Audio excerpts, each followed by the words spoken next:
what to do when right goes wrong. Is there any justifiable reason for my heart being broken? Is there any purpose in my pain? Can you make sense out of my sadness? Or did I just go through all of that for nothing? It's about the obstacles. It's about the challenges. It's about the pain that you endure along the way. Stand on the platform, and when that happens, your mind has to immediately shift back, because now you felt and tasted something that you could only get through winning. Are you willing to do it again? If you're willing to suffer, and I mean suffer, your brain and your body, once connected together, can do anything. You have to do the process. The process is non-emotional. It's just, you have to do it. It's about the grind. Do you have the courage to think? Because if you can think, you can change. You can move, you can evolve, you can grow, you can become. You are one idea away. Your credit is not a problem. Your car is not a problem. Your situation is not a problem. Your thoughts are the problem. As a man thinketh in his heart, so is he. Everything starts in the thoughts you think. You are no better than the thoughts you think. If you think little, you go little. If you think weak, you go weak. What I need you to do is I need you to find a reason to keep going. And if you can find a reason to keep going, I know you're strong enough. Every human has what it takes to get past whatever they're going through if they decide to. If you want to level up your character, then you need to get out here and do it. That's the game. Go look in the mirror right now. Humble yourself. Stop sitting there with an ego. Realize you ain't shit. You need to be around brave men. You need to be paying attention. Listen to the truth. I wasn't born this way. I absolutely not really made myself this way. And any single one of you men out here can do the same thing. If you're a man, you have duty, you have honor, you have things you should be doing regardless of how you feel. You should get up and do what needs to be done. And to me, those are the individuals that win in life. I'm asking you, will you stay mediocre for the rest of your life?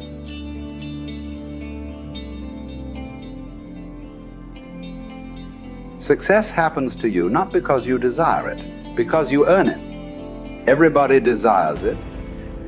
It comes only if you're capable of it. You know, we say in yoga, if you keep one eye on the goal, you have only one eye to find your way.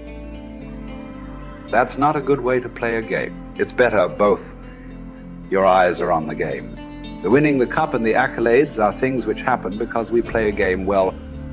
It's not because we want them, it'll happen. Because we play well, it happens. So it's always best that we keep our eyes, our body, our mind, everything focused on just one thing. That is when a human being functions at his maximum efficiency.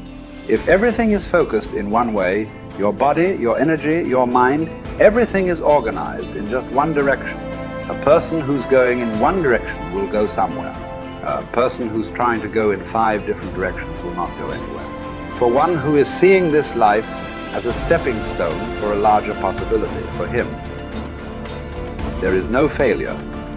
For one who is looking at the simple events of this life itself as the goal of life, for him, there is failure and success.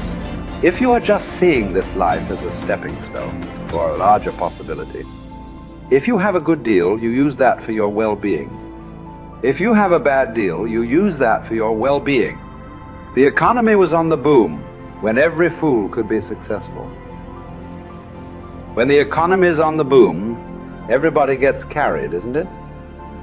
Now there has been a meltdown. Now it takes something else to be successful. It doesn't matter what the hell happens with your life. If you are seeing this life only as a stepping stone for a larger possibility, then whatever the situation, it is beautiful and very useful. So various situations in your life, either you can use it to make yourself stronger and better, or you can sit and cry. This is the choice you have. Everything. It doesn't matter what happens. The most horrific event happened in your life that also can be used for your growth and your well-being. So the fear of failure. Failure is bad enough. Fear is adding spice to it, isn't it? I'll give you a formula. If you want to know what makes people happy at the most basic level, when your life conditions match your blueprint, when your life conditions are what you're expecting, not your ultimate dream, but when you meet your basic expectations, you're happy. If your life conditions are better than you expected, you're over the moon. If your life conditions don't match your blueprint, your expectations, you have pain. If your life conditions don't match your blueprint and you believe I'm unable to change it, it's something wrong with me, or it's a permanent problem, or it's pervasive, or it's personal, you get into learned helplessness, then you're going to suffer. And so nothing is permanent, not even the body is permanent. Certainly no problem is permanent. Your soul might be the only thing that might be permanent, right?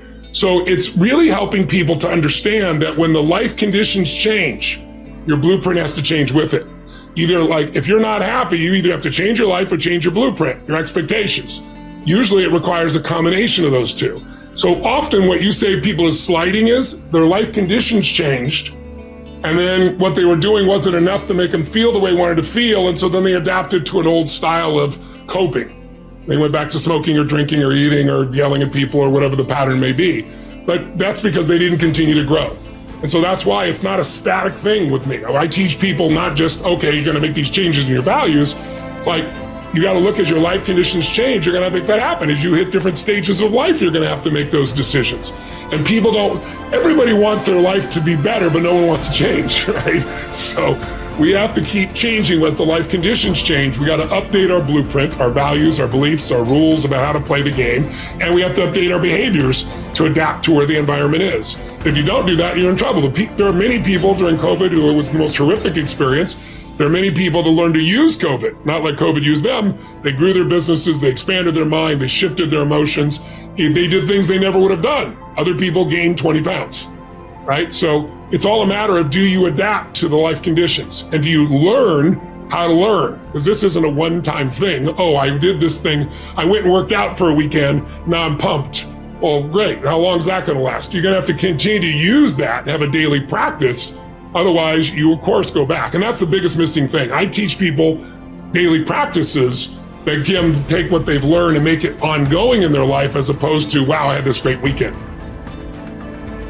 The big question is, are we letting ourselves become what we wish to become? In this most important subject of association, here are some actions you may want to take. First, disassociation. You may, after a study of those 3 questions, who am I around, what are they doing to me, and is that okay, you may come to the serious conclusion that there are some people you just have to break away from. I'm not saying that it's an easy step to take, and it's not to be taken lightly. However, I am saying it may be an essential task. You may just have to make that hard choice not to let certain negative influences affect you anymore. Remember, it could be a choice that saves the quality of your life. The second action you may want to take is limited association. It could well be that you are spending too much time in a certain area of your life with a certain group of people. It's easy to put time and effort in the wrong place. The guy spends 3 hours at the ball game and 30 minutes listening to the sermon. See, that's called out of balance. 30 minutes for spirituality, 3 hours for entertainment. That doesn't weigh well 5 years from now, 10 years from now, when you take a look at the sum total of your values in your life. Here's one of the easy ways to end up with a mediocre average life: spending major time on minor things. Sophisticated people learn to weigh everything before they spend time or money. You've got to weigh before you pay. Whether you're going to spend heavy time or light time, you've just got to weigh. Otherwise, if you're not careful, you can get trapped into spending heavyweight time with lightweight people. Now, it's okay to have casual friends as long as you give them casual time, not serious time. Spend major time with major influence and minor time with minor influence.